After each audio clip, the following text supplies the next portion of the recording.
Ասում են Աշոտը հազիվ է լուսացրել, թե երբ է լույսը բացվելու իր կովը բերեն, հա Աշոտ, ճիշտ է։ Դուրս մի արի կով։ Ահա։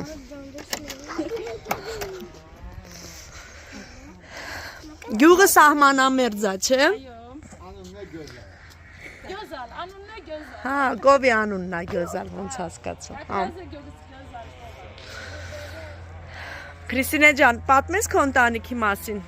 Ես Քրիստինեն եմ, ունեմ 4 անչափահաս երեխա, ապրում եմ Այգեհովիտ գյուղում։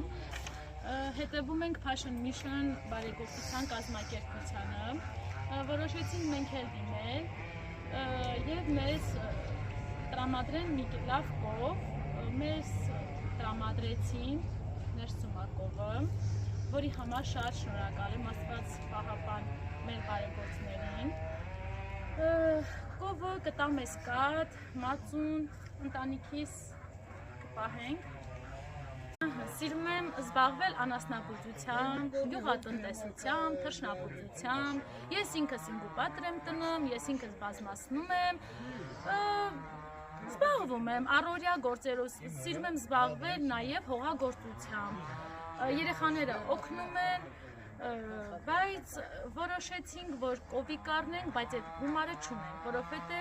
մեծ եկամուտ չունենք։ Այսինքն զբաղվում ենք անասնաբուծությամբ, բայց չեն կարողանում առնել, որոշեցինք դիմել Passion Mission կազմակերպությանը բարեգործներին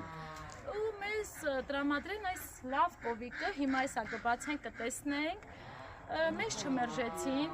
երեք ասեցին, որ մեր կովիկը արդեն գումարը պատրաստ է, այսօր տրամադրելու են մեր կովիկի գումարը, այսօր մեր կովիկին բերել ենք, գումարը տրամադրել է Passion Mission կազմակերպությանը, մի մասը Արտակ Նավասարդյանն է մեզ օգնել, կարելի ասել։ Շատ շնորհակալ եմ իրանց, Աստված օրհնի իրանց, առողջություն տա, մեր կովիկն էստեղ է։ Շտապում է նկարվի, կովիկը, բայց դուրս է գալու հենց բացես։ Ինչ անենք, բացենք։ Եթե բացես դուրս է գալու, ուզում է դուրս գա։ Բերեց։ Երեխեքն էլ սիրում զբաղվել։ Կովիկի։ Ասում են կապը ամուր, հա, Քրիստինե ջան։ Իսկ մոռացա ասեմ, տունը ձերն է, թե վարձով կամ։ Չէ, մերն է։ Քիչ կարակ ոտի տանեկան։ Հա, կարևորը ձեր ամուսինը ոսկի ձեռքեր ուներ, ոնց հասկացա շինարարությամբ զբաղվում։ Աստված թող օրհնի, ապրեն մեր հովանավորներն են, բալիկներ ջան, ապրեք շատ, այսպես ասած հալալ լինի ձեզ, թե կաթը, թե մածունը, թե իրա տված բարիքները։ Լավ մնացեք։ Շնորհակալ ենք, Աստված պահապան ձեզ։